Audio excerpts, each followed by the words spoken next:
Alright, so now we need to work on finding equilibrium concentrations, and the reason we do this is because most of the time we are not given the equilibrium concentrations, or at least we're not given all of them.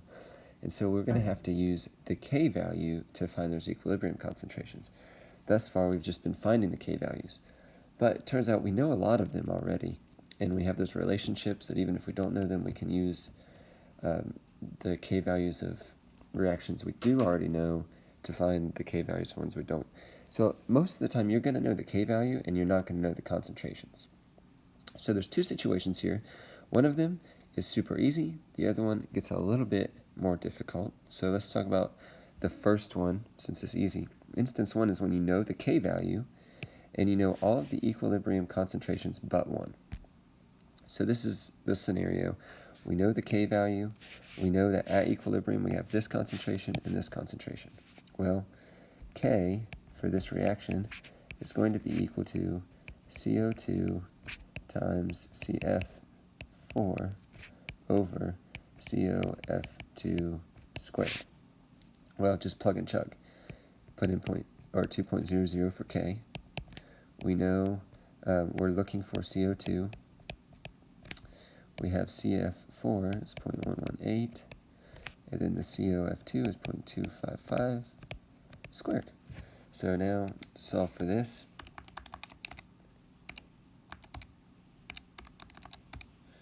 Should get CO2 concentration equal to 1.10. So it's just one variable. That's all you got to do. On this next one, it's the exact same thing. I'm not going to go ahead and do it because I want to get to the harder one. But you just plug and chug. You got the K value, you got the I2, and so then you're just solving for I. On this instance, we know the initial concentrations, but not the equilibrium concentrations. So these are initial. You have to look for the wording or else you can get messed up pretty easily. So first thing you want to do is make your ICE table. We have N2, O2, and NO. We got ice. So we know that we start with 0.2 molar here, and 0.2 molar here, and 0 here, because it doesn't tell us one, so we assume it's 0. Then we don't know anything else except the K value. Well, K in this instance is going to be equal to NO squared over N2 times O2. Alright, so what we're going to do is we're going to say, well, since it is a 1-to-1 mole ratio over here and then a 2 over here, we're going to lose some, and we're just going to say that amount is going to be X. Well, if nitrogen loses X, oxygen is also going to lose X because it's a 1-to-1 ratio. And then nitrogen monoxide, since it has that 2, is actually going to gain 2X. So 0 plus 2X is going to be 2X at equilibrium. The O2 and N2 at equilibrium is going to be 0.2 minus X. Alright? So now what you do, since we know the K value, is just plug all of that into this equation. We got 0.10 for K.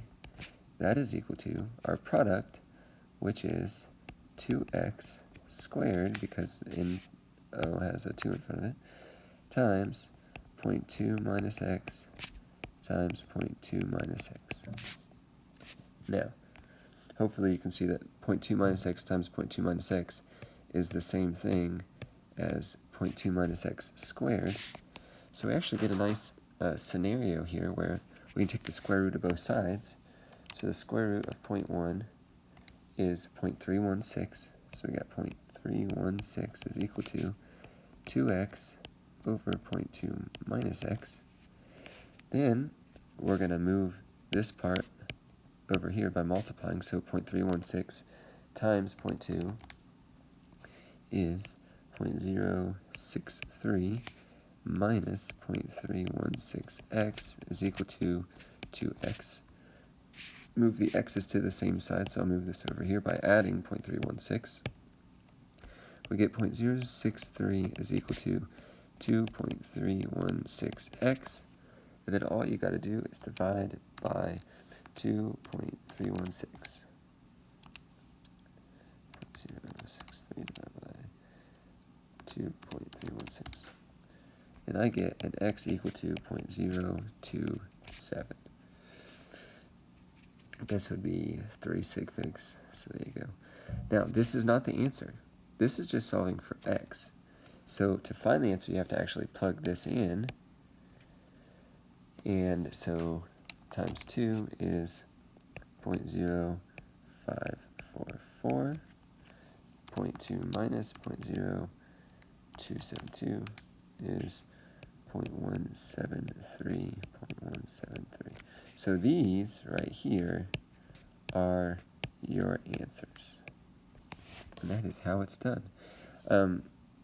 I might do another video on the next one because that was just kind of long. So anyway, hopefully that'll get you going.